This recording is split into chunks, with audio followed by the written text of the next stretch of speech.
Mari saudara buka dulu Efesus 5 ayat yang ke-17. Dan juga nanti kita akan belajar dari kitab Samuel. Kalau minggu lalu kita sudah belajar tentang berjalan bersama Tuhan, yang pertama adalah memperhatikan bagaimana cara kita hidup, ya. Kemarin sudah saya jelaskan, yaitu dengan percaya kepada janji Tuhan. Setiap janji Tuhan saudara harus percaya, sama seperti Hana, ya. Orang yang mau berjalan bersama Tuhan, dia harus memperhatikan cara hidupnya, yaitu dengan percaya janji Tuhan. Dan hari ini kita belajar poin yang kedua, ya. Poin yang kedua, bagaimana kita bisa berjalan bersama Tuhan sehingga kita menatap masa depan yang baik. Saudara lihat dalam Efesus 5 ayat yang ke-17. Sebab itu janganlah kamu bodoh, tetapi usahakanlah supaya kamu mengerti kehendak Tuhan. Poin yang kedua Bapak Ibu, yang Tuhan ingatkan selalu sepanjang kita ada di bumi ini, supaya kita bisa menatap masa depan yang baik, itu berjalan bersama Tuhan. Poin yang kedua yang hari ini kita belajar, yaitu jangan bodoh, tetapi mengerti kehendak Tuhan. Katakan amin. Kenapa dikatakan jangan bodoh, saudara? Karena hari-hari yang jahat ini sesungguhnya iblis atau dunia sedang membuat banyak perkara-perkara yang membuat kita teralih dari Tuhan. Banyak pergumulan-pergumulan, problema-problema yang membuat kita teralih dari Yesus. Yang membuat kita mulai tidak lagi percaya kepada firman. Yang membuat kita tidak lagi percaya kepada janji-janji Tuhan yang luar biasa. Dan saudara, saya mau beritahu, orang yang tidak percaya lagi kepada janji Tuhan, itulah orang bodoh. Bilang temannya, kamu tidak seperti itu. Nah, amin. Jangan bilang kamu bodoh, tapi bilang sama temannya, kamu tidak seperti itu. Jadi siapa orang bodoh, saudara? Orang bodoh, orang yang tidak percaya lagi kepada janji Tuhan. Dia pikir masalah, fakta, keadaan, apa yang dia alami, itulah yang menentukan hidupnya. Padahal saudara, semua tantangan-tantangan, pergumulan itu setan buat supaya kita gak percaya janji Tuhan. Amsal berkata, takut akan Tuhan adalah awal pengetahuan. Di dalam dialah, dalam kitab Kolose pasal 2, di dalam dialah tersembunyi segala harta, hikmat dan pengetahuan. Coba saudara buka dalam kitab Kolose dulu. Kolose pasal 2 ayat yang ketiga. Nah, saudara lihat, sebab di dalam siapa? Dia. Siapa itu dia? Tuhan Yesus. Sekali lagi, siapa itu dia? Tuhan Yesus. Jadi di dalam Tuhan Yesus tersembunyi segala harta, hikmat, dan pengetahuan. Waktu saudara tidak lagi percaya kepada firman, bodoh saudara. Setan lagi berusaha mencuri kemuliaan, mencuri hikmat, mencuri pengetahuan, mencuri segala yang terbaik yang disediakan buat saudara. Dengan cara apa? Fokus saudara hanya kepada pergumulan. Fokus kita hanya kepada masalah. Padahal saudara, waktu kita datang kepada Tuhan, Alkitab bilang ada tersembunyi. Kenapa dibilang tersembunyi? Karena Tuhan mau kita cari. Mintalah maka kamu akan, carilah maka kamu akan mendapat. Jadi kenapa tersembunyi? Supaya kamu cari. Amin. Bukan Tuhan tidak bisa kasih, Dia kasih saudara. Tapi Dia rindu bergaul, Dia rindu bermain dengan kita. Dia rindu kita benar-benar jadi anaknya. Saudara yang punya anak, kalau saudara punya anak, saudara siapin makan, minum, pakai, tempat tidur yang layak, sekolah yang layak. Tapi saudara pengen main sama anak saudara, tapi anak saudara bilang saya tidak mau. Hati saudara sakit kan? Sakit saudara. Demikian juga Tuhan. Bukan Dia tidak bisa kasih, tapi kenapa Dia sembunyikan? Supaya apa? Kita cari. Carilah maka kamu mendapat. Karena itu saudara, jangan bodoh, tapi usahakan mengerti kehendak Tuhan. Jadi untuk mengerti kehendak Tuhan, izinkan dirimu hari demi hari ditaburi sebanyak-banyaknya firman. Semakin banyak kamu dengar firman, semakin banyak kamu baca firman Tuhan, maka itu yang akan merubah hidupmu. Tapi kalau semakin banyak yang kamu dengar masalah, kau dengar berita-berita, maka itu juga yang akan merubah hidupmu sehingga engkau bodoh. Orang pintar, orang yang percaya Tuhan. Amin. Jadi jelas sekali, baca firman. Minggu ini kita sudah selesai kemarin Yakobus dan 1 Petrus. Kalau ada belum selesai, tidak apa-apa. Berarti minggu ini sampai tanggal 26 kita selesaikan 2 Petrus dan ketiga Yohanes. Amin. Baca saudara. Banyak orang, aduh aku gak bisa baca Alkitab, aku gak enjoy. Memang tidak enjoy. Ulang-ulang saya katakan, melakukan firman Tuhan jangan tunggu enjoy. Amin. Karena daging kita ini dosa. Hidup kita ini yang selalu mata kita. Kemarin ada 3 kacamata, betul? Kacamata manusia, kacamata setan, dan kacamata Tuhan. Pilih satu kacamata, dan kacamata yang Tuhan mau adalah kacamata Tuhan. Jangan bikin 2. Pakai kacamata Tuhan lalu pakai kacamata manusia. Kan baik, sepertinya baik, betul nggak? Ada kacamata Tuhannya, tapi dilapis dengan kacamata manusia. Coba Rema pakai kacamata mamimu. Coba biar ingat. Flashback lagi. Kelihatan nggak? Tambah buram.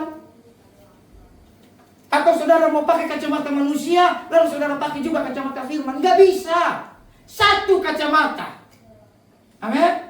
Apalagi kalau kau pakai 2 kacamata, satu kacamata setan, satu kacamata manusia, maka habislah kau jalannya nubruk-nubruk. Betul nggak? Aduh celaka, naik kereta itu, kereta kecil, muatan iblis. Supirnya ngantuk, kacamatanya 2, jalannya nubruk-nubruk. Kacamatanya 2, kan kita bisa bikin lagu baru kan. Jadi kalau sudah pakai 2 kacamata nggak bisa. Amin. Jadi baca Alkitab meskipun tidak enjoy. Memang tidak enjoy, tapi dari tidak enjoy kau relakan, kau salib dirimu, kau hancurkan dagingmu, kamu baca Alkitab, kamu mulai bergaul dengan Tuhan, kamu bukan dapat enjoy tapi kau dapat joy. Firmanlah sumber joy. Tahu joy? Sukacita. Bukan enjoy. Bikin dosa bisa enjoy loh. Orang yang sudah terbiasa dengan dosa enjoy. Orang sudah biasa korupsi orang sudah biasa berbohong enjoy. Tapi enjoy bukan firman Tuhan. Saya tidak mau ada orang bisa bilang, kok aku nggak enjoy ya? Memang tidak enjoy. Halo? Memang tidak enjoy. Kalau enjoy, tidak mungkin ada firman Tuhan berkata begini, barang siapa mau mengikut aku, hendaklah dia memikul salibnya setiap hari, amin, menyangkal dirinya, lalu mengikut aku. Menyangkal diri tidak enjoy. Anda seorang yang sebenarnya harusnya bisa melakukan A, B, C, D, karena Anda mampu, Anda hebat, Anda kuat, tapi Tuhan suruh sangkal, ya gak enjoy lah. Amin. Tidak enjoy itu. Tapi waktu kamu baca firman, sakit memang. Baca Alkitab, nangis memang. Baca Alkitab, ngantuk. Berdoa, ngantuk, berat. Tapi waktu kau lakukan, sukacita dari Tuhan yang datang menghampiri hidup. Itu membuat engkau mengerti kehendak Tuhan. Amin. Baca saudara, kalau belum bisa 3, 4, 5 pasal, 1 pasal, tidak apa-apa. Amin. Belajar saja. Itu yang kau bawa sampai ke surga. Kamu makan di restoran mewah, kamu makan di restoran berbintang 5, nanti di surga Petrus nggak tanya, Aro, pernah kau makan itu? Nggak ditanya sama dia. Betul nggak? Jadi nggak usah malu siapin jawaban mau bohong sama Petrus. Kan ketemu Petrus nanti di surga kan? Atau nggak ketemu? Ketemu Yakobus, ketemu malaikat Mikael, Gabriel, ya kan? Ketemu Elia. Nanti kau mau berbangga diri. Elia, apa kata Elia? Kan ketemu nanti. Kalian percaya nggak kita ketemu Elia nanti di surga? Ketemu Elisa, lalu nanti mentang-mentang arus sudah 2 kali atau 3 kali diajak makan di mana? Restoran bintang 5, dia mau pamer sama Elia. Nabi Elia, apa anakku, kata Elia, kan begitu. Aku sudah makan hotel bintang 5. Ngapain kau ngomong itu? Ditendang, masuk neraka. Karena di sana di surga tidak bicara makan minum, betul? Hal kerajaan surga bukanlah tentang makanan tapi tentang melakukan kehendak Allah. Kalau bisa makan restoran bintang 5 selama di bumi, puji Tuhan. Itu berkat kita di bumi. Tapi itu nggak dibawa ke surga. Kesaksian itu tidak dibawa ke surga. Amin. Yang dibawa di surga adalah kesaksian ketika apa? Wah, saya lagi baca Alkitab. Kok kayak saya makan ya? Ih, kayak dipenuhi daging saya. Tulang-tulang saya dikuatkan kembali. Amin. Itu nanti yang baku cerita. Filipus nanti dia bersaksi, waktu aku baptis sida-sida dari Ethiopia, itu sebenarnya aku juga tidak ngerti kenapa bisa begitu. Tapi tiba-tiba Tuhan membuat roh saya menghampiri sida-sida itu. Makanya habis dibaptis, tiba-tiba aku terbang, tidak pakai tiket pesawat. Hebat kan? Tiba-tiba dia menghilang kan? Itu perjanjian baru loh. Saudara percaya nggak bahwa ada hal-hal supernatural bisa terjadi? Kadang orang pikir hal supernatural cuma terjadi yang di Alkitab. Enggak. Filipus pernah diraikan, Elia pernah diraikan, berlari lebih kencang, melebihi apa tuh? Ahab kan? Tahu-tahu udah sampai. Filipus juga. Hebat loh. Nah ini khotbah yang jarang dibahas, sehingga orang kehilangan iman bahwa ada hal-hal supernatural yang bisa terjadi. Jangan bodoh. Kembali ke tadi yang satu Efesus 5 itu, jangan bodoh. Bisa. Saudara, tahun 69 pernah terjadi kebangunan rohani di Soe, NTT. Tahu Soe? Ada yang pernah pergi? Kayaknya Oma pembicara kemarin pernah pergi ya. Dingin ya. Ada bawa daging sei kan? Gara-gara Soe jadi sei. Nah, itu daging enak. Dipanggang asap. Ada yang pernah makan? Nah, kalau belum makan, nanti kapan kita makan sama-sama? Enak itu daging sei. Wanginya luar biasa. Jadi Bapak Ibu, pada waktu itu ada sekumpulan orang berdoa. Tidak banyak. Anak-anak sekolah. Makanya saya rindu nanti anak-anak yang dibaptis. Mana yang mau dibaptis? Angkat tanganmu. Oi. Nah, nanti kalian bikin perkumpulan. Jangan perkumpulan main game. Aduh. Di surga tidak ada game. Nanti kau bermain sama Tuhan dengan malaikat. Nah, waktu kebangunan rohani di Soa itu beberapa tahun sebelumnya, saya takut salah ngomong, saudara bisa buka di Google atau saudara beli buku, judulnya Angin Bertiup dari Timur, Like a Mighty Wind. Ya, ada seorang hamba Tuhan bernama Eltari.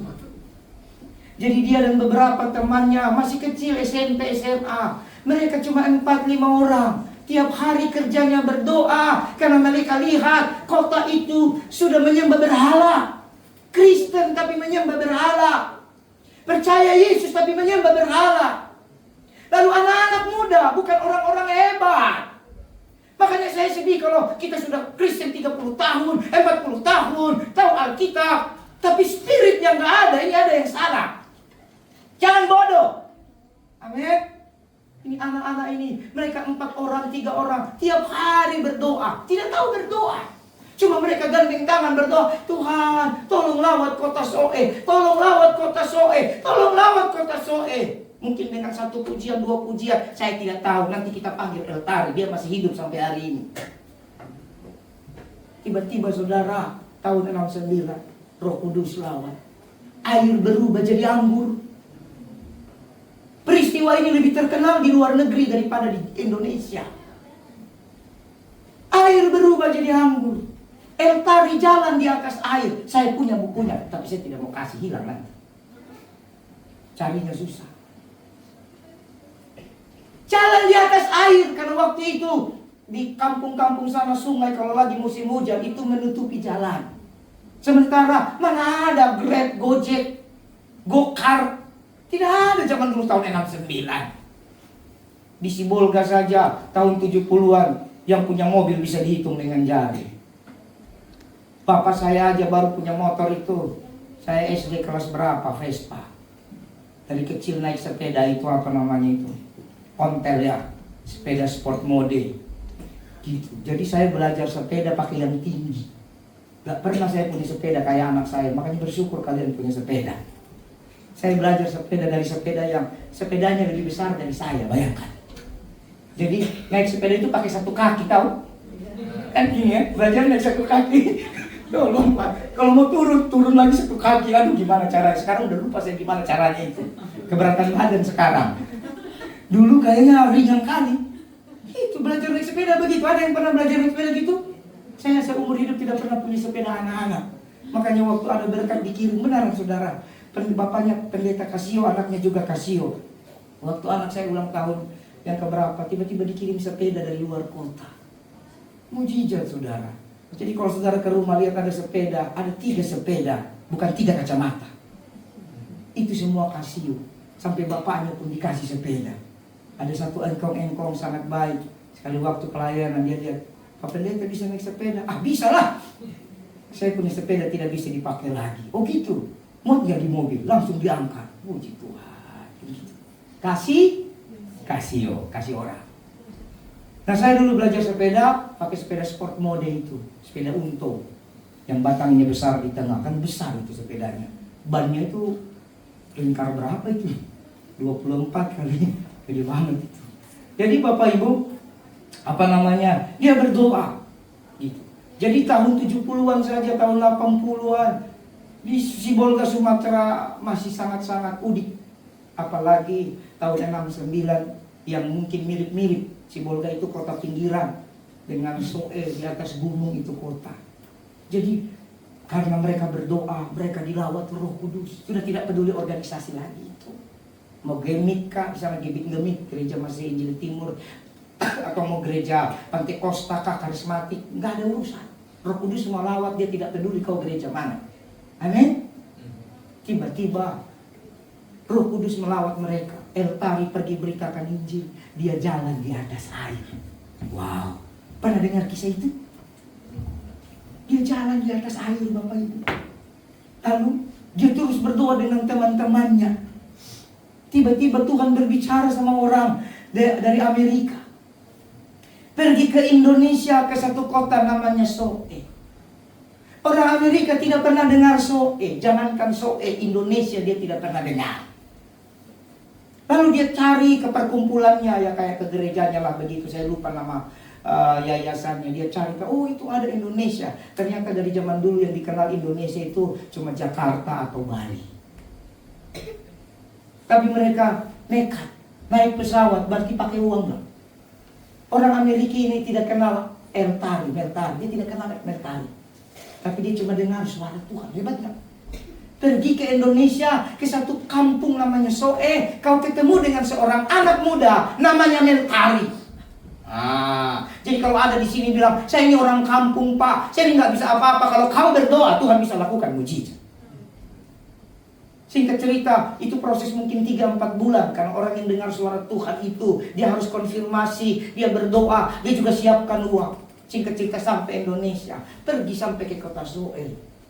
Sampai di kota Soe dia ketemu Meltari. Persis, ternyata orang Amerika ini sudah dapat penglihatan atau mimpi, saya tidak tahu. Wajahnya modelnya begitu. Lalu begitu dapat saudara, dia bilang, Tuhan suruh saya jemput kamu. Kamu jadi pembicara KKR di Amerika. Belum pendeta, belum sekolah Alkitab. Anak muda masih belasan tahun disuruh jadi pembicara di Amerika, diundang langsung oleh Amerika. Jangan bodoh. Jangan kau pikir, hidupku cuma sekotak ini seperti katak di bawah tempurung. Tuhan itu hebat. Amin. Hebat dia. Meltari juga bingung, tapi dia percaya, dia datang. Dia tidak tahu bahasa Inggris. Dia cuma tahu bahasa Kupang, bahasa Indonesia. Bahasa Soe, saya juga tidak tahu bahasa Soe. Dia cuma tahu bahasa itu. Singkat cerita, persiapkan diri dari Soe pergi ke Kupang, dari Kupang pergi ke Jakarta, dari Jakarta urus paspor, visa segala macam sampai Amerika. Si Meltari pikir dia mau cuma jalan-jalan. Sampai di Amerika, Bapak Ibu, ternyata itu KKR besar, ribuan orang, belasan ribu orang sudah kumpul. Dia disuruh khotbah. Orang Amerika ini juga waktu di Indonesia diterjemahkan. Sampai di Amerika dibilang, nanti you preacher, siapkan khotbah. Dia bilang sama penerjemah, aku tidak bisa bahasa Inggris. Bagaimana caranya khotbah? Anda tidak bisa bahasa Inggris. Dan anak ini tidak tahu itu pelajaran hermeneutik, homiletika, dia tidak tahu itu. Ilmu berkhotbah, narasi, ekspositori, tematik, tidak tahu dia itu. Tapi Roh Kudus lebih hebat. Amin. Lalu dia berdoa di belakang. Pastori kayak kita misalnya ruang multimedia itu, dia berdoa di situ. Dia berdoa, Tuhan, apa yang harus saya sampaikan? Saudara tahu kalau orang terbiasa bergaul dengan Tuhan, di situ Tuhan juga akan berbicara dengan dia. Tapi waktu masalah susah, saudara minta tolong sama Tuhan, tapi saudara tidak pernah bergaul dengan Tuhan. Nanti waktu Tuhan jawab, saudara bingung, ini jawaban atau bukan. Makanya penting membangun hubungan dengan Tuhan. Amin. Lalu dia berdoa, dia cuma dengar suara. Just open your mouth. Buka saja mulutmu. Dia tanya, siapa yang ini? Dia cuma dengar, buka saja mulutmu. Lalu puji-pujian nyanyi kayak tadi kan. Lalu bilang, mari kita dengar firman. Dipanggil dia. Maju ke depan. Itu kalau terjadi sama Bapak Haru bagaimana? Langsung bilang, ya Allah, kuserahkan hidupku padamu. Itu kan. Lalu dia pegang mic, saudara. Dia lihat orang banyak, belum pernah khotbah. Halo? Dia biasa cuma penginjilan. Makanya kalau saudara hanya berharap khotbah, aduh, hidup saya ini dari muda, hari-hari penginjilan. Di angkot saya beritakan Injil. Di mall saya beritakan Injil. Di atas pesawat saya beritakan Injil. Di kapal saya beritakan Injil. Amin. Ketemu semua orang saya beritakan Injil. Ada aja nanti hikmatnya. Itu yang lebih baik, saudara. Karena Alkitab bilang hidup kita harus jadi Injil yang terbuka. Amin. Nanti kita belajar bagaimana teknik menginjil. Jadi kalau khotbah mah gampang, karena yang siap menerima khotbah semua orang baik. Kalau nginjil, saudara beritakan khotbah bukan sama orang percaya, betul nggak? Itu tekniknya beda. Lalu setelah ini dia diam, dia berdoa. Karena dia cuma ingat suara Tuhan, buka mulutmu. Lalu dia buka. Begitu dia buka mulutnya, mujizat terjadi. Orang-orang menangis. Orang-orang bertobat, berlutut. Dia khotbah kurang lebih 40-45 menit. Begitu dia bilang amin, langsung diberikan kepada pendeta lain lagi. Pendeta itu altar call, doakan segala macam. Selesai ibadah, pendeta itu ngomong sama dia, kamu berkhotbah dengan bahasa Inggris terbaik.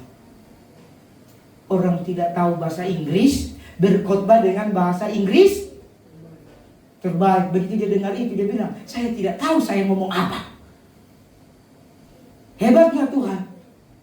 Jadi jangan ada seorang pun membanggakan diri. Tuhan bisa pakai siapa saja. Makanya jangan bodoh. Tapi di akhir zaman yang sisa-sisa ini, mari kita mengerti kehendak Tuhan. Amin. Singkat cerita, beliau sampai hari ini adalah penasehat kepresidenan Amerika Serikat. Presiden boleh berganti, tapi penasehat tetap dia. Amin. Kemarin dia datang ke Indonesia tahun berapa itu ya? Sayang saya tidak sempat berfoto dan salaman. Mungkin karena saya bukan pendeta selfie. Saya bangga lihat dia. Kenapa? Tinggi kami mirip. Jadi untuk Amerika, luar negeri mirip. Jangan saudara pikir hanya bapak baju biru yang bisa ke sana. Ternyata model begini juga sudah ada produknya. Masih sehat, umur beliau sekarang mungkin 70 lebih, hampir 80. Dan saudara tahu, beliau sampai hari ini adalah penginjil dengan jam khotbah terbanyak di seluruh dunia. Gak ada yang tahu kan? Soalnya Indonesia cuma nonton TikTok aja sih. God, God is a good. Apa cel. Ya ampun. Ganti itu. Nanti algoritma YouTube mau berubah. Ketik nama pendeta-pendeta, firman-firman Tuhan. Jadi nanti nggak muncul lagi tuh apa aja nggak muncul lagi. Nanti yang muncul apa? Hamba-hamba Tuhan yang diurapi Tuhan. Dia tidak sempurna. Bahasa Inggris dia tidak bisa. Orang kampung. Tapi saudara tahu air berubah jadi anggur. Wow. Amin. Jalan di atas air. Keren habis. Luar biasa Tuhan. Dan itu masih terus terjadi. Jangan saudara bilang gak terjadi. Dulu ada satu pendeta, saya ulang-ulang undang beliau, tapi karena sibuk beliau tidak ada. Namanya mungkin ada beberapa kenal, namanya pendeta Ayub Bansoleh. Dia lagi dapat lawatan Roh Kudus tahun 89 di Kupang juga. Dia suka, dia S2, tahu S2? S2, SD, SMP. Jadi Anda yang S2 beneran, S3 beneran, S1 beneran, coba koreksi dirimu. Karena pendeta Ayub Bansoleh S2, SD, SMP. Karena mengerti kehendak Tuhan, hari-hari hidupnya berdoa. Begitu dia berdoa, dilawat Roh Kudus, dapat Roh Kudus. Saya tidak tahu bagaimana Tuhan lawat dia dengan karunia itu. Tiba-tiba dia lagi berdoa, sudah dapat karunia Roh Kudus, apakah puas? Tidak, berdoa terus dengan teman-temannya. Tiba-tiba satu malam Roh Kudus jamah mulutnya. Lalu dia mimpi, dia dapat bahasa Inggris. Tahu bahasa Inggris yang dia dapat apa? Up to you. Dia dengar suara Tuhan, up to you. Karena dia cuma SMP, dia tidak tahu apa artinya up to you. Dia tanya sama temannya yang sekolah sastra Inggris. Dia tanya sama temannya, bro, tadi malam saya mimpi bahasa Inggris. Tuhan bilang saya akan jago bahasa Inggris, tapi bahasa yang saya dengar cuma satu, up to you. Lalu temannya ini sambil masak bilang, terserah kau. Apalah ini orang. Namanya orang polos, kan beda sama kita orang kota ya, masih di kampung. Orang polos dia tidak ngerti. Dia tanya temannya lagi, apa artinya up to you? Tadi malam saya mimpi dengar suara Tuhan up to you. Temannya bilang, terserah kau lah. Kenapa ini teman saya bilang terserah kau terus? Sampai beberapa teman, dia merasa kayak temannya itu menghina dia. Udah kayak Yusuf. Apakah kau pikir aku ibumu dan saudara-saudaramu akan sujud menyembah kepadamu? Kan begitu. Akhirnya ada temannya satu, dia tanya, apa artinya up to you? Temannya bilang, terserah kamu. Dari tadi semua orang bilang terserah kamu. Ya memang artinya terserah kamu. Betul nggak? Baru dia terbuka, oh iya, makanya jangan bodoh. Terserah kamu. Tuhan bilang jangan bodoh, tapi terserah hidupmu. Dan Anda tahu, setelah itu pendeta Ayub Bansoleh hari-hari hidupnya di kaki Tuhan. Dia sudah khotbah hari ini di 24 negara. SMP. Anda yang sarjana bagaimana? Jangan bodoh. Kemarin tahun kapan itu ini? Covid. Beliau habis sakit. Tiba-tiba kami ketemu di puncak. Kaget. Sama-sama kami pembicara waktu habis sakit. Jadi, Pak, udah sembuh, sudah. Dia pembicara retret ya 3 hari, dia 1 hari bagian apa, saya pembicara bagian apa, sama satu lagi pendeta Yakob Esra. Jadi Bapak Ibu Saudara yang dikasihi Tuhan, jangan bodoh. Orang yang mengizinkan matanya hanya melihat persoalan dunia, hanya mengizinkan hidupnya dialihkan oleh iblis, dia adalah orang bodoh karena dia tidak percaya firman. Tapi orang percaya firman, dia akan orang pintar. Amin. Dan saudara tahu, pendeta Ayub Bansoleh bukan hanya berhenti. Saya sengaja saksikan orang lain, kalau saya saksikan saya nanti saudara bosan. Ya kan? Nah, pendeta Ayub Bansoleh masih di Kupang. Habis dapat up to you, dia berdoa terus. Dia mimpi. Dia lihat seorang perempuan cantik dari Tiongkok. Putih bersih. Seperti sabun. Kita bisa tergelincir saking licinnya. Lalu dia dengar, namanya ini nama kecilnya ini, nama bapaknya ini, nama mamanya ini. Oh, ada luka di kakinya, mungkin kaki atau tangan, saya lupa. Nanti tanya dia. Nah, saya mau jelas. Dia berdoa, lagi berdoa. Habis itu dia dengar suara pamungkas. Tahu suara pamungkas? Yang dinantikan oleh laki-laki. Lalu dia dengar suara Tuhan itu. Nanti itu jadi istrimu.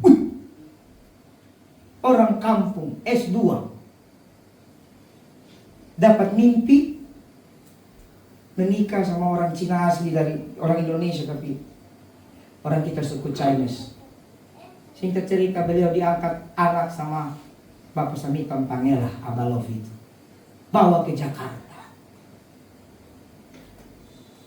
Sampai di Jakarta, sekian minggu kemudian bertemu dengan perempuan ini. Begitu dia lihat perempuan itu, matanya menyala karena terang benderang itu perempuan.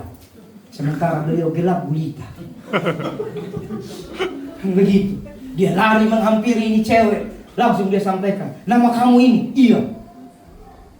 Nama kecilmu ini? Iya. Nama bapakmu ini? Iya. Nama mamamu ini? Iya. Kau keturunan ini? Iya. Kau S2 dari mana dia? S2 benar. Kalau yang satu SD SMP, yang satu S2 benar. Dari Australia kok Amerika. Kau sekolah di sini? Iya. Emang kenapa kok kamu bisa tahu siapa saya? Beberapa waktu lalu di Kupang Tuhan kasih tahu tentang kamu. Terus nanti kau jadi istriku. Ini yang terang benderang larinya. Saudara tahu berapa lama dia lari? 10 tahun. Jangan bodoh.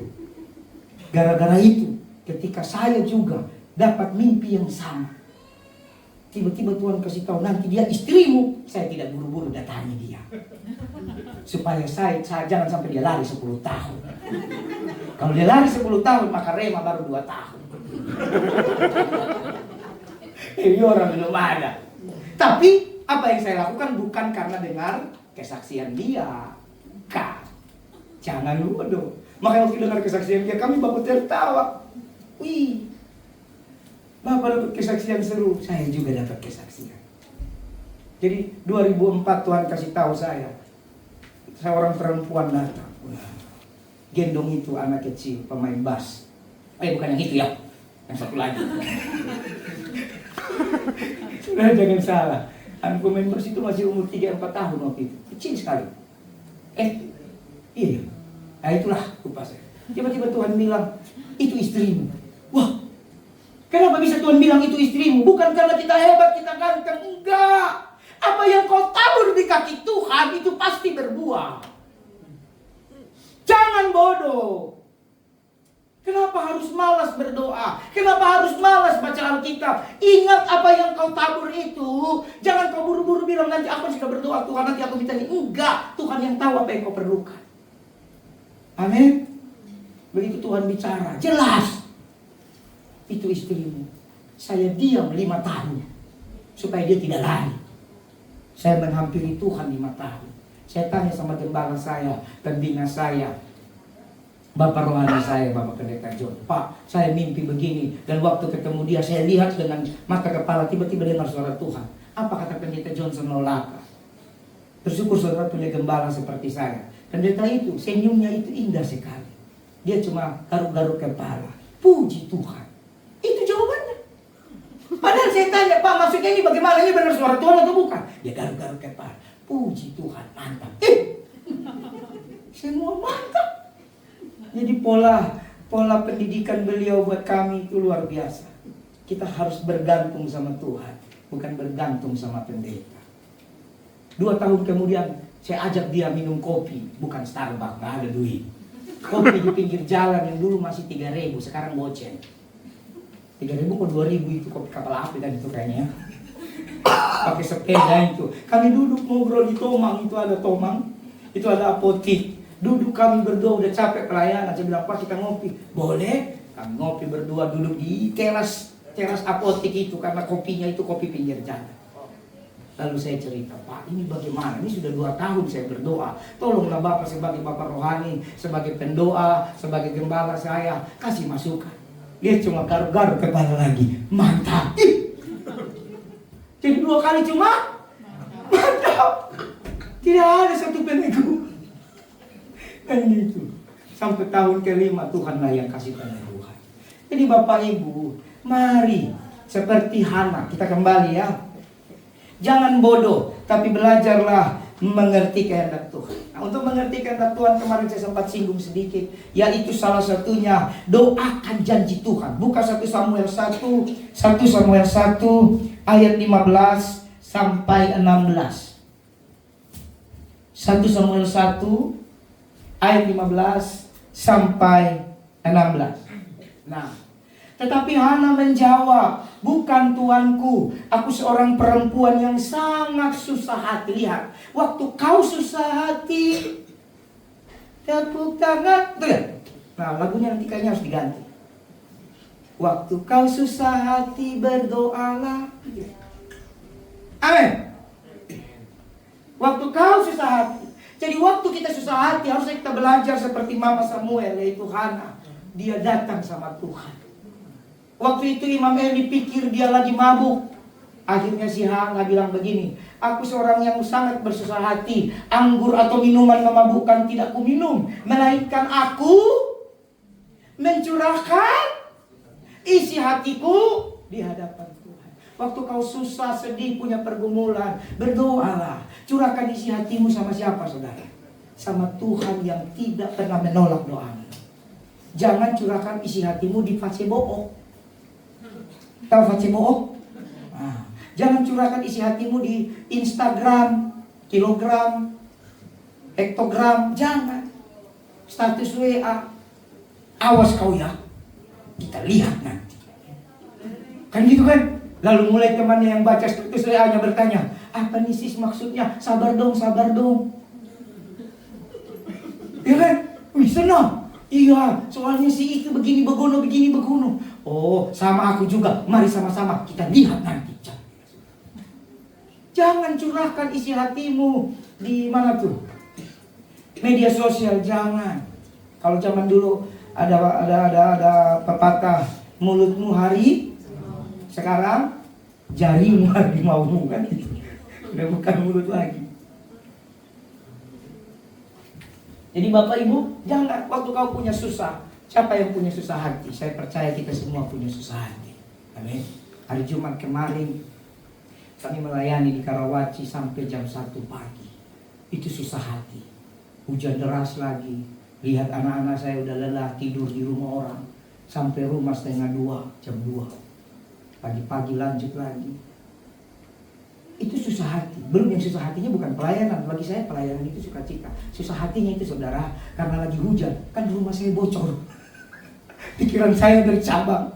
Ini pelayanan, tapi bocornya bagaimana? Amin ya. Kan kita punya semua susah hati, betul? Tapi begitu susah hati, sambil doain orang, saya tengking itu pikiran. Saya curahkan isi hati saya di hadapan Tuhan. Tuhan tolong. Itu yang pulang dari Bandung minggu lalu ya. Hari Minggu kita badak. Senin kami pulang ke rumah, saudara, itu udah roboh plafonnya. Listriknya udah turun, meledak. Jadi saking parahnya. Susah hati kan? Tapi pelayanan harus jalan. Karena saya tidak mau bodoh. Saya mau mengerti kehendak Tuhan. Amin. Ayat 16. Janganlah anggap hambamu ini seorang perempuan dursila, sebab karena besarnya cemas dan sakit hati, aku berbicara demikian lama. Saudara, harusnya kalau saudara benar-benar merasa punya banyak pergumulan, saudara akan lebih lama di kaki Tuhan. Saya agak-agak bingung dengan orang, katanya masalahnya banyak, tapi duduk di kaki Tuhan tidak mau lama. Mental Indomie, tahu Indomie? Mental mie instan, 3 menit jadi. Padahal mie instan itu adalah makanan paling ngeprank kita. Tahu ngeprank? Kalau saudara nggak percaya, nanti belilah Indomie atau Supermie atau Sarimi. Ini bukan masalah brand ya, mie instan. Nanti saudara lihat atau nonton di televisi. Waktu saudara nonton iklannya, ada ayamnya, ada telurnya, ada sayurnya, dan porsinya kayaknya banyak. Begitu saudara beli di warung, minimarket, supermarket, saudara masak, cari sampai kucing tumbuh tanduk, tidak ketemu ayamnya. tidak ketemu telurnya, tapi tetap kita beli, termasuk saya. Tuh? Sudah di-prank tetap saja mau. Betul ya? 3-4 menit jadi. Saudara, bicara doa, bicara mencurahkan isi hati sama Tuhan itu bukan seperti masak super mie, sarimi, mie instan, atau sekarang banyak mie ramen ya, mie Korea, mie Jepang. Bukan, saudara. Tapi kalau saudara benar susah hatinya banyak, cemasnya banyak, duduklah di kaki Tuhan. Waktu Eliora tidak bisa lahir, saudara cuma dengar ceritanya seru ya. Sudah ulang-ulang ke rumah sakit, tiap ke rumah sakit kan setor uang. Betul. Mana ada ke rumah sakit, bye-bye, saya doakan aja ya Bapak dokter. Enggak ada itu. Habis dokter catat, pergi ke administrasi, wah kaget. Sekian. Tapi sudah bayar, tolak tanda tangan penolakan dokter. Sudah tahu, saya tidak cerita yang hari-hari 1 minggu sebelum Eliora lahir, dan saya kasih tahu adalah 1 hari menjelang Eliora lahir. Cemas hati saya karena 2 nyawa yang dipertaruhkan, nyawa istriku dan nyawa anakku. Susah hati saya. Sudah tahu berapa lama saya berdoa? Saya berdoa 13 jam. Itu orang mencurahkan isi hati sama Tuhan. 13 jam saya berdoa. Memang tidak non-stop. 2 jam saya berhenti, 10-15 menit saya ambil gitar, saya doa lagi. Sampai saya sudah tidak bisa berdoa lagi. Karena saya tidak tahu, saudara, bagaimana nanti akhir daripada kandungan ini. Saya tidak tahu. Tapi yang saya tahu, saya tidak boleh bodoh. Saya harus mencurahkan isi hati saya kepada Tuhan yang saya percaya. Sampai Rema waktu itu umur berapa kamu? 5 tahun. Dia bilang, papi kenapa sih doa dulu? Mungkin dia lupa, dia ambil kain, dia lap air mata saya. Nanti dia ikut berdoa. Paling kuat 5 menit, habis itu dia lompat. Karena dia tidak mengerti yang susah hati bapaknya. Nanti lagi berdoa, dia lap mata saya. Habis itu dia ikut, bala. Padahal dia bisa bahasa roh. Itu tentang bahasa roh beneran. Kurang beraba-raba, dia raba beneran saya. Habis itu dia lompat. Lagi berdoa, dia kecol saya. Aku nonton boleh nggak? Nonton lah. Bapak lagi susah hati. Ya. Sampai kurang lebih jam berapa itu? Saya lupa lah jamnya. Saya udah gak kuat lagi berdoa. Saya bilang istri saya, ini aku tidur sebentar. Dia begini terus. Itu terus dia gak bisa tidur. Saudara dengar ceritanya enak kan? Yang ngalaminya ini. Baru aku tidur dikit, pas udah saking sakitnya baru tidur setengah jam. Sakit banget, Pi. Aduh tunggu yang aku tidur dulu. Gimana saudara? Tapi ternyata itu dia. Orang kalau benar susah hati, harusnya dia akan berlama-lama di kaki Tuhan. Dan benar, gara-gara berlama-lama di kaki Tuhan, mujizat pun terjadi. Amin. Tiba-tiba sore jam berapa itu? Jam 5:30, jam 6. Itu sakitnya dia udah tidak tahan lagi. Dia bilang, aku udah gak kuat lagi. Saya keluarin mobil yang saudara lihat ini. Lalu dia duduk di depan. Kami ke rumah sakit. Tuhan bikin macet. 2 jam cuma bergerak 3-4 kilo. Jadi 2 jam itu cuma sampai dari sini sampai Gading Serpong. Kira-kira mungkin dari sini sampai Gading Serpong 4 jam? Tidak mungkin. 4 jam, 3 jam itu udah sampai Cirebon. Dia enggak, Cikampek. Gara-gara macet lah. Akhirnya di depan gereja Bapak Pendeta Kismat Cisadane itu ada tukang jak tahu. Saya pukul itu klakson, pasang lampu hazard. Saya berdoa, Tuhan kalau anak ini harus lahir di sini. Lahirlah. Singkat cerita ceprot, lahir dia. Keren kan? Jadi Bapak Ibu Saudara, masih ada Tuhan. Kalau kau sangat susah hati, ambil waktu. Makanya sebagaimana minggu lalu, nanti minggu ini kita ambil Kita nggak yang susah-susah. Kita mulai belajar puasa. Ya, puasanya sesuai saudara. Karena dalam kekristenan puasa itu tidak ada batalnya. Jadi bukan karena saudara telan ludah batal. Nggak ada. Karena beda goal. Bagi kita, puasa itu belajar mengerti kehendak Tuhan. Amin. Bukan untuk dapat amal ibadah. Jadi puasa kita nanti, saudara bebas pilih hari apa saja. Minggu ini, tapi saya mau kita puasa serentak di hari Selasa. Oke? Kenapa tidak Senin? Karena saya capek sekali. Kalau besok saya puasa lagi, rontoklah badanku ini. Kita belajar puasa serentak Selasa ke Rabu. Oke? Berarti bukan Selasa ke Rabu, Senin ke Selasa. Jadi bukannya Selasa, jadi bukan malam ini. Jadi Senin ke Selasa, caranya gimana? Habis makan malam, saudara puasa. Skip sarapan. Gampang kan? Nah, kalau saudara tidak sanggup sampai makan siang, sanggupnya jam 10, silahkan buka. Kalau saudara sanggup buka makan siang jam 12, jam 1, puji Tuhan. Kalau ada yang lebih sanggup lagi sampai jam 4 sore, jam 5 sore, puji Tuhan. Tapi yang penting bukan berapa lama. Yang penting niat hati kita. Kenapa kita puasa? Kita bersyukur gereja Tuhan kita, gereja Tuhan yang dipercayakan sama kita sampai hari ini eksis. Kita sudah melewati banyak tantangan dan kita masih tetap berjalan bersama Tuhan. Di awal tahun ini kita bersyukur. Amin.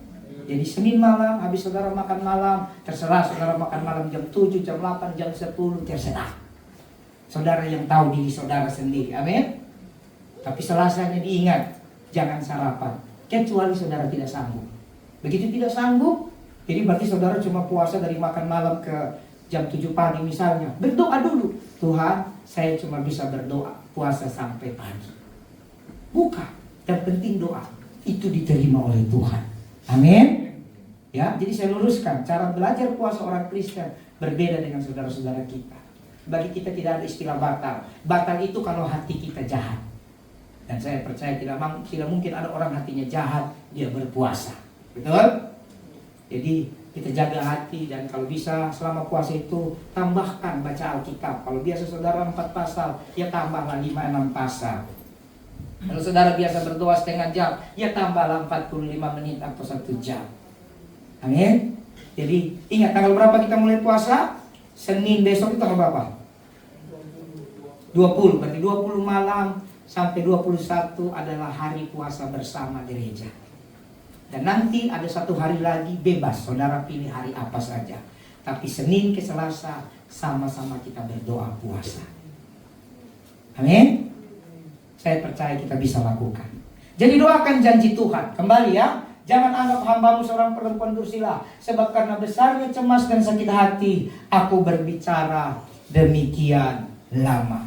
Setelah buka, kemudian ayat 9 sampai ayat 11. Masih 1 Samuel lagi. 1 Samuel 1 ayat 9 sampai ayat 11. Apa kata firman Tuhan?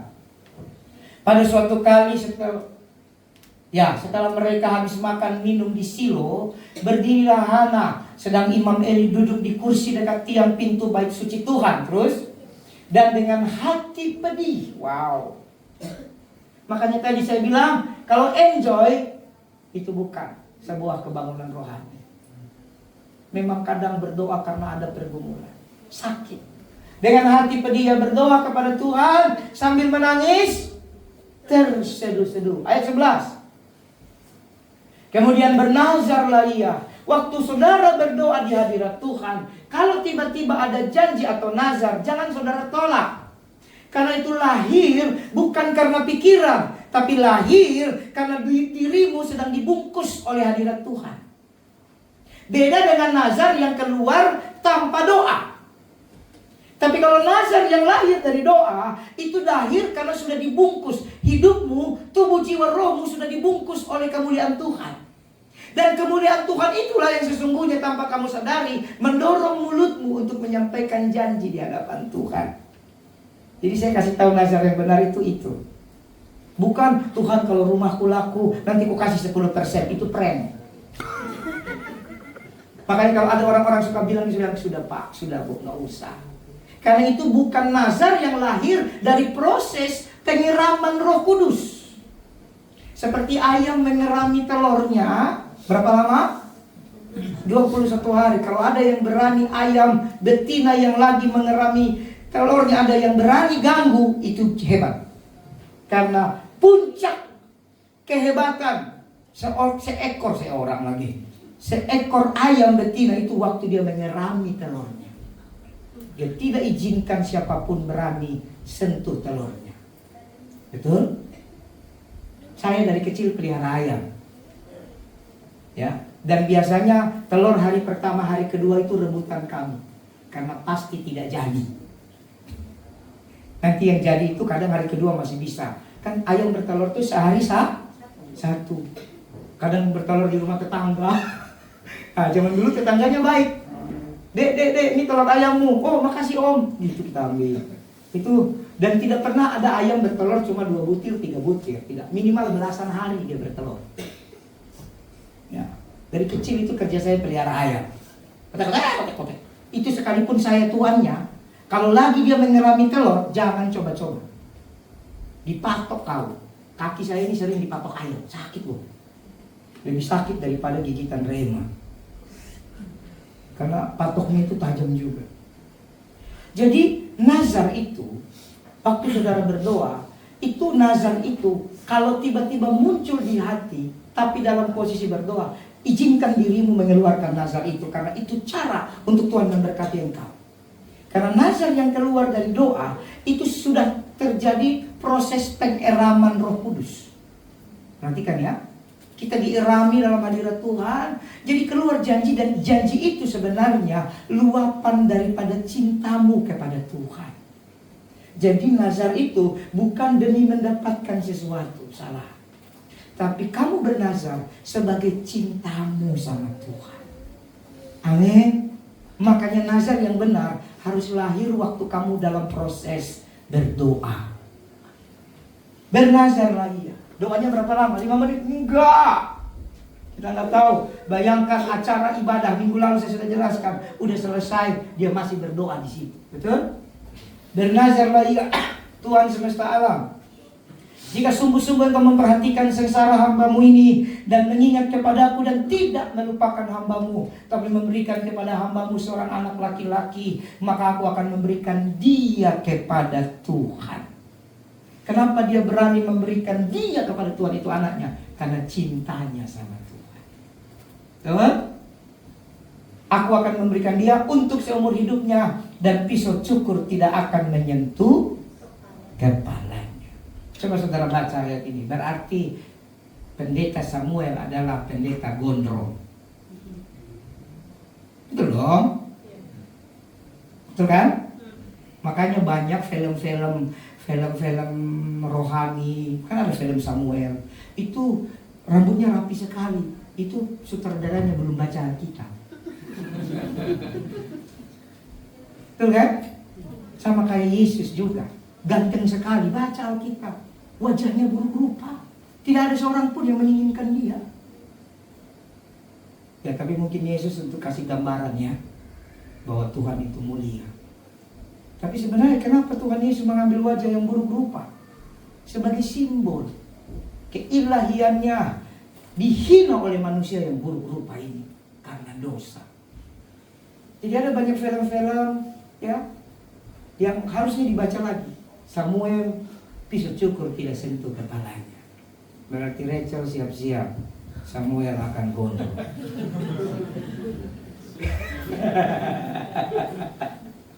Amin. Jadi nazar.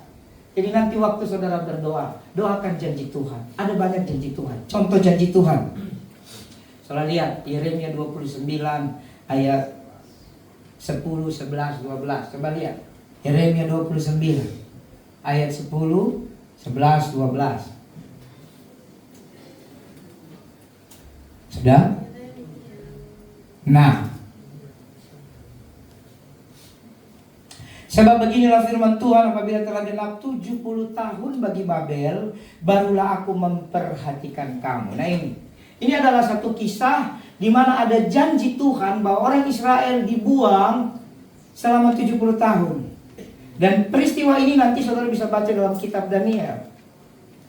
Tapi sudah lewat 7 tahun, berarti 77 tahun. Belum juga orang Israel keluar dari Babel. Kenapa? Tidak ada yang berdoa. Lihat ya. Barulah aku memperhatikan kamu. Aku akan menepati janjiku kepadamu dengan mengembalikan kamu ke tempat ini. Nubuatan ini oleh Nabi Yeremia. Dan 70 tahun kemudian ada seorang hamba Tuhan namanya Daniel. Daniel lihat janji ini. Kan 70 tahun Tuhan akan mengembalikan kami. Tapi ini sudah 77 tahun. Berarti sudah lewat berapa tahun? Kenapa belum terjadi yang dijanjikan? Kenapa? Karena tidak ada yang mendoakan janji itu. Itu sebabnya Daniel mendoakan janji itu. Sampai Daniel berurusan dengan penguasa kerajaan Persia. Kalau saya buka ayatnya lagi nanti lama. Jadi saudara harus ada yang mendoakan. Ini janji Tuhan. Nah janjinya apa? Lihat ayat 11. Nah ini janjinya. Aku ini mengetahui. Aku ini siapa? Tuhan. Mengetahui rancangan apa yang ada padaku mengenai kamu. Kenapa dikatakan aku ini mengetahui? Karena dia Allah yang omnipoten, maha kuasa. Dia maha tahu. Ya, kemarin kita sudah bahas.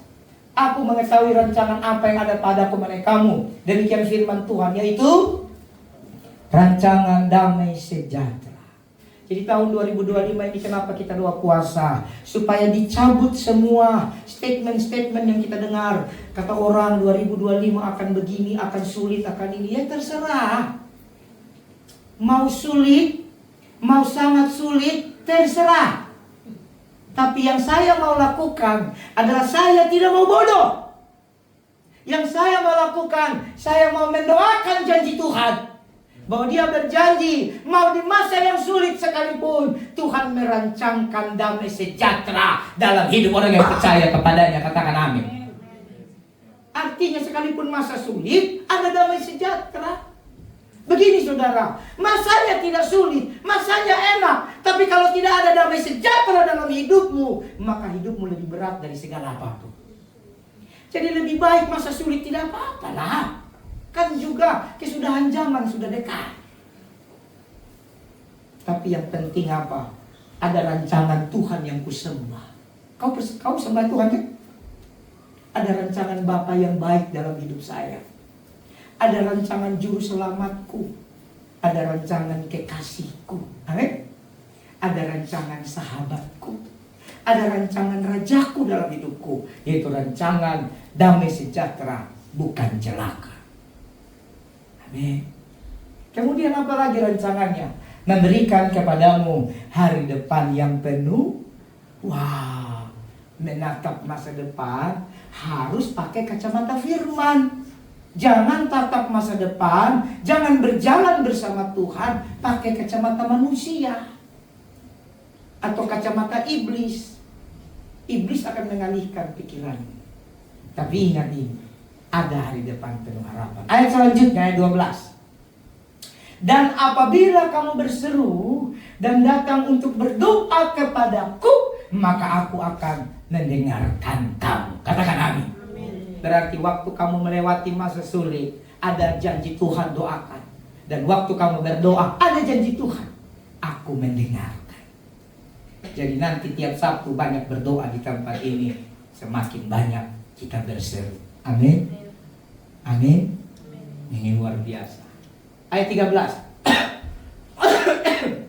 Apabila kamu mencari aku, kamu akan menemukan aku. Apabila kamu menanyakan aku dengan segenap hati. Ini janji Tuhan. Cari Tuhan saudara. Cari Tuhan. Waktu saudara cari Tuhan, saudara tidak akan pernah ada rasa takut, khawatir lagi. Waktu saudara cari Tuhan, saudara mengalami masa-masa berat di depan, tapi saudara tetap sukacita. Saudara, mungkin kalau orang tidak bergaul dengan Tuhan, begitu pulang ke rumah, listriknya turun, kami nyalakan sampai 5 kali, selalu bunyi ledakan. Nyalakan lagi, meledak. Itu kalau orang tidak bergaul dengan Tuhan sudah panik. Betul? Saya apa? Simpel aja. Coba cari tukang dulu. Bro, ada tukang? Nggak ada, Pak. Aduh. Ada tukang? Nggak ada. Akhirnya dia akan juru selamat dari mahkota emas juga. Dari jemaat kita. Kasih tukang. Tadinya dari tukang bapak di tempat ini, tapi masih kerja. Tiba-tiba ada bapak di sebelahnya lagi. Pak, ada ini, tapi saya tidak kenal. Waduh, ini beli kucing dalam karung. Saya bilang, sudahlah, coba saja. Sebelumnya panggil tukang dari temannya tukang AC. Pak, ada tukang. Begitu ya. Begitu dia datang, dia bilang, Pak, ini aku approve. Pas dia bilang aku approve, udah 5 tukang aku approve semua. Tetap bocor. Gak mau lagi saya kalau bicara aku approve. Tapi karena sudah darurat, kasih dia kerja. Pikir saya, sudahlah mendekati. Hari kedua, hujan. Lebih parah dari sebelum dia kerjakan. Ini tukang luar biasa. Mau marah juga tidak bisa. Akhirnya roboh itu. Sebelumnya baru gantung-gantung. Dia datang, roboh. Wah, ini tukang apa tekeng. Akhirnya selesai sore, saya bayar dia. Saya bilang, Pak, besok jangan datang lagi. Loh, kenapa? Belum selesai kerjaan saya. Iya, karena kayaknya itu tambah parah. Jadi tidak usah dikerjakan lagi. Kita hubungi lagi yang tukangnya beli kucing dalam karung. Lalu singkat cerita, datang dia hari sore-sore itu. Dia langsung naik. Begitu dia bilang, ini masalahnya talang air, Pak. Kalau Bapak mau dibongkar talang air. Dari 6 tukang, baru ini yang tidak bicara aqua proof. Oh, sekalipun tetap pakai aqua proof, tapi ini solusinya. Oke. Bisa mulai kerja. Sekarang saya lagi kerja. Kita biasa tukang tuh bawa senjata kemana-mana. Senjatanya itu apa? Tas. Ada pahat, dia langsung pahat, cucut. Dalam hati saya itu bocor Pak, udah bocor kan sekalian aja pahat yang gitu. Oh ya udah, kerjakan. Besok dilanjut lagi. 2,5 hari Pak, hari ketiga. Puji Tuhan, hari ketiga hujan deras langsung teruji. Kucing dalam karungnya ternyata kucing denara. Langsung teruji hujan deras. Aman kan Pak? Aman. Tapi kan itu masih baru. Nah, kita tunggulah ini. Besok kita lihat apakah yang terjadi. Jadi artinya Bapak Ibu Saudara, mari kita belajar. Kalau kita punya pergumulan, cari Tuhan. Ya, jangan terlalu fokus dengan apapun. Saudara, ada satu kali saya sama istri saya harus pergi ke kantor sinode. Ya, sementara tukang lagi kerja. Saya juga tidak kenal dia kan kucing dalam karung. Gak tahu saudara. Tapi kami harus pergi. Akhirnya saya bilang, Bang, boleh saya percaya? Kenapa Pak? Saya mau pergi dulu. Paling 3-4 jam lah. Oh, 3-4 jam sore dong. Ya nggak tahu lah. Bisa nggak abang dipercaya? Ya pergi aja Pak. Dalam hati saya, Tuhan, kuserahkan rumahku padamu. Kita pergi saudara. Anak-anak kan sekolah. Saya sama istri pergi. Jadi aman. Kenapa? Di mana hartamu berada? Hartaku bukan di rumah. Hartaku di kerajaan surga. Amin. Pergi kita ke kantor sinode. Kenapa? Pengurusan SK Gereja Lafon.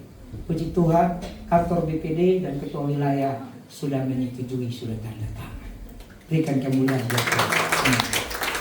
Mungkin secara kekuatan kita nggak kuat, tapi jangan bodoh. Kita tidak hidup dari kekuatan, kita hidup dari firman Tuhan. Amin. Pulang, saya lihat abang masih di atas dia. Bang, kami udah pulang. Iya Pak, saya belum turun. Puji Tuhan. Saya cek aman, TV masih di tempatnya. Kan yang bisa diambil TV. Kulkas masih aman. Kalau AC kan susah bukanya. Oh aman, tidak ada yang diambil di rumah. Makanya jangan terlalu banyak harta. Pencuri ingat dan karat merusaknya. Hartamu itu yang kau perlu saja. Mobil kan di bawah. Aman toh? Sepeda, oh masih 3. Baju kotor masih di tempatnya. Tidak ada yang hilang. Artinya apa saudara? Kalau semua dipikirkan, belajar percaya sama Tuhan. Ingat, sehelai rambut tidak akan jatuh tanpa izin Tuhan. Jadi kalau ada barangmu hilang, tidak akan hilang, atau kalaupun hilang, seizin Tuhan. Amin. Jadi kalau punya iman ke situ, jadi aman. Iman membuat kita aman. Jadi doakan janji Tuhan. Kemudian saudara, karena ada janji Tuhan tadi seperti itu. Jadi kalau kita cari Dia, kita akan menemukan Dia. Selama kita hidup di bumi 70-80 tahun, syukur-syukur ada yang sampai 100 tahun dan sehat. Ya itu urusan Tuhan dengan kita. Cari Tuhan. Waktu kamu cari Tuhan, hidupmu bahagia saudara. Makanya nanti di komsel, semua jemaat komsel, tujuannya cari Tuhan. Ya, jangan tidak komsel karena tidak ada makanan. Ingat ya, itu bumbu. Gak ada makanan tidak apa-apa. Siapa yang sudah komsel minggu ini? Nah, saya minggu ini keliling ke Raja Kesempatan komsel. Ya, harus saudara. Karena disitulah saudara bisa sharing-sharing. Kalau khotbah ini kan cuma monolog satu arah di komsel. Minggu depan, minggu ini kita komsel lagi. Amin. Nanti yang Pasar Kamis akan komsel. Lafon juga saya lagi hubungi orang yang kita bikin komsel di situ. Bapak Ibu Saudara, kita harus mengerti kehendak Tuhan. Kehendak Tuhan yang terbaik adalah doa-doamu, pribadimu, melakukan semua yang Tuhan mau. Apa yang Tuhan mau? Hidupmu menjadi garam dan terang. Apa yang Tuhan mau? Kita memberitakan Injil. Apa yang Tuhan mau? Kita memberikan persembahan lewat hidup kita. Amin. Jadi waktu saudara beribadah, saudara sungguh-sungguh. Di komsel mungkin cuma 3 orang, 4 orang, tidak apa-apa.